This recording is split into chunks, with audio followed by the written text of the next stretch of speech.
What's good, everybody? It's your boy Chips here, watching a commentary channel on the worst players in NBA history.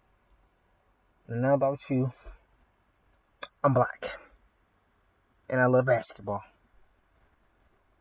And this just popped up on recent, so I'm going to do a commentary about it. And hopefully you see how it goes. So,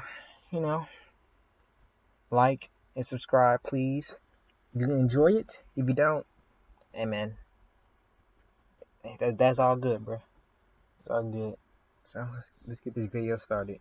You ever think, man, what if I made it to the NBA? Well, this is probably what it would look like, at least for me. LaRue Martin is considered arguably the biggest bust in NBA history. In the 1972 NBA draft, LaRue Martin was selected first overall by the Portland Trail Blazers over both Hall of Famers Julius Erving and Bob McAdoo. At 6'11", the Blazers figured he'd make a great addition as a center since the team was undergoing a rebuilding phase. Back during his college days at Loyola University, LaRue averaged a double-double of 18 points and an impressive 16 rebounds per game throughout his senior season. And he still leads the school's basketball team in total rebounds today. LaRue shocked the league his rookie season with an extremely disappointing performance, averaging only 4 points per game and 4 rebounds per game. As a first overall pick, both the Blazers and NBA fans had pretty high expectations, yet he failed to have even a decent year. Recognizing LaRue had some maturing to do, his minutes were cut drastically. During a game, LaRue had invited family and friends to watch him play. However, the coach never let him touch the court. LaRue reflected about this moment, stating, "It was a tough pill to swallow. I was embarrassed. I had tears in my eyes. Every time I think about it, it haunts me." And LaRue blamed his inability in large part due to his coach Jack McCloskey, who LaRue resented because he wanted Bob McAdoo instead. LaRue even said, "Jack wasn't a believer in my ability. He came from Wake Forest in North Carolina. He wanted Bob McAdoo. Hey, Bob was a hell of a player. I know that.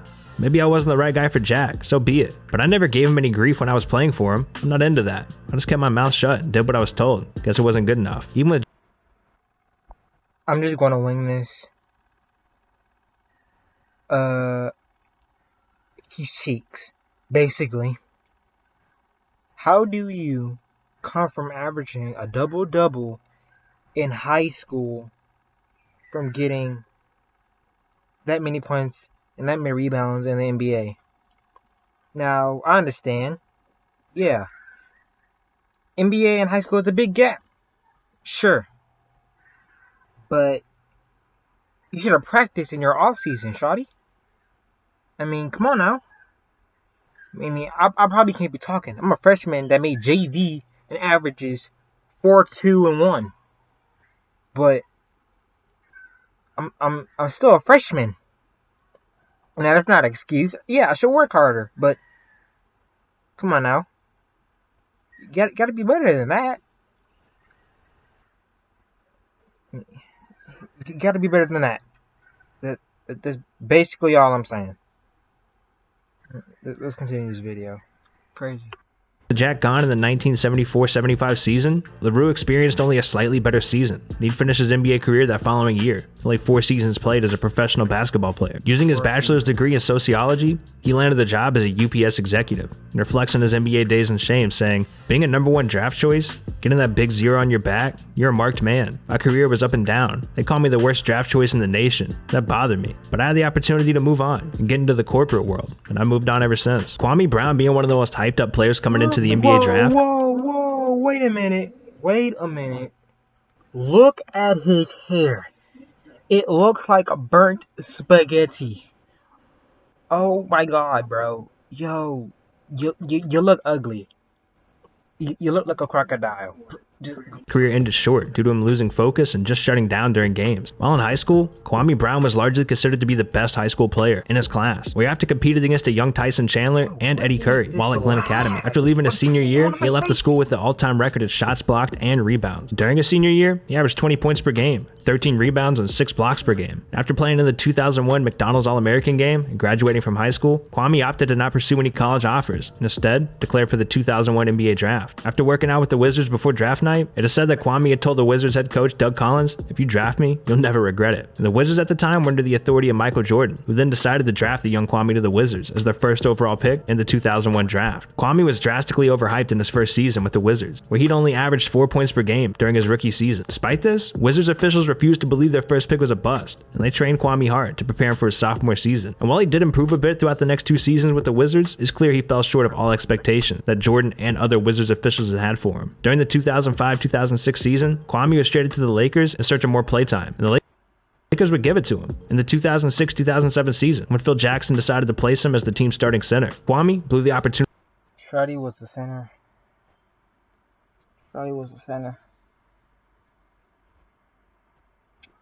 Just thought I should say that. I don't know why, but I just thought I should say it. So. Epically. With nearly double the playing time he had ever had in his career, Kwame's averages were disappointing to say the least. At this point, the Lakers were beginning to notice that Kwame was seemingly losing focus, and at times completely choked on many open shots. Perhaps his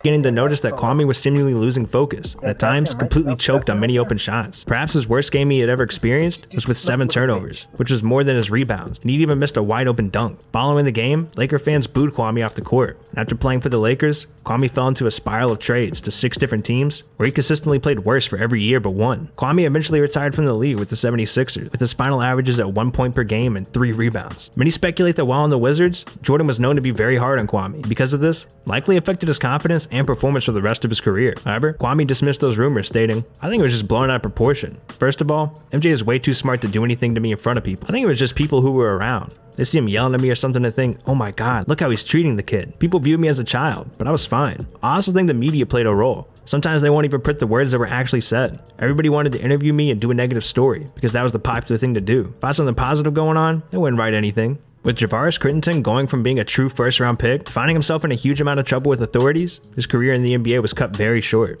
Javaris was selected in the first round as the Lakers' 19th pick in the 2007 NBA draft, after coming out of just a single year with Georgia Tech and a dominating high school career. Javaris managed to only play 1 year in the league, where he averaged 5 points per game, 2 rebounds per game, and 2 assists per game. During a short time, he also jumped around to 4 different teams, while racking up a lot of legal trouble. His biggest controversy in the league took place in the Wizards, where in the locker room, he was caught brandishing his pistol, threatening fellow teammate Gilbert Arenas, but also brought some firepower to the locker room. The beef had initiated over gambling that had taken place between the Wizards teammates while traveling by plane. The teammates joked that they would shoot each other with their guns, and by the time they met in the locker room 2 days later, Arenas asked Javaris which of his 4 unloaded guns he'd like to get shot by. He responded by showing his own pistol, which was loaded. When the league caught wind of what happened, both players were suspended for the rest of the season. In the aftermath of the incident, Arenas' career began to take a dip, while Javaris' career was practically over with. Javaris was released following the incident, only to be picked up by the Bobcats, where he'd be released 3 weeks later, after signing his contract. His locker room hiatus also led to some legal repercussions, since his firearm was not even legally purchased. He was charged with an unlawful gun possession that landed him a year probation, and just a few years later, without a job in the NBA,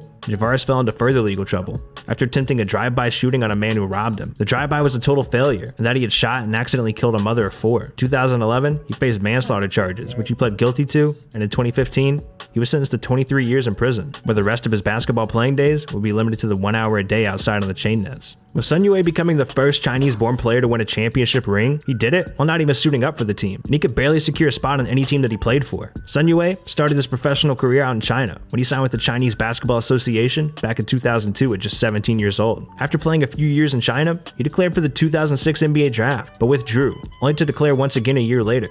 He was eventually picked in the second round as the Lakers' 40th pick in the 2007 draft. He wouldn't take up his contract until a year later, starting his official NBA career during the 2008-2009 season. He'd make his NBA debut against the Milwaukee Bucks, where with 5 minutes of play, he scored 4 points. He'd go on to play 9 more regular season games, where he averaged less than 3 minutes a game and less than a point per game. After that, he was sent to the Lakers' D-League affiliate team, where his career was cut short there as well, when he suffered an injury that would cause him to miss out on the remainder of the D-League games that season. When the Lakers made it to the playoffs, the team took some with them, but he was never activated. However, when the team won a championship that year against the Celtics, he was still given a championship ring. He became the first Chinese-born player to win one in the US. While the Lakers were celebrating during the offseason that summer, Sun was waived by the Lakers. He'd go on to be picked up by the Knicks, only to be waived before the season even started. At 6'9", he was called China's Magic Johnson, but by the time his one-season career with the NBA had ended, he was called the worst ever NBA champion. He ended his career in the NBA with 0.6 points per game and 1 personal foul per game. He's since found a lot more success back in China after rejoining the league. He's won 2 championships there, winning one in 2014 and another in 2015.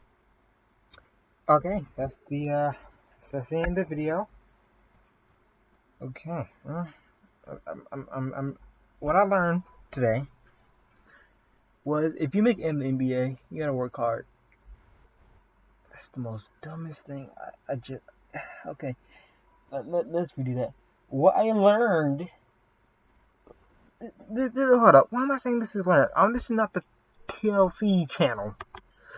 Freaking, this is not the Learning Channel. This is. I'm done. I'm done.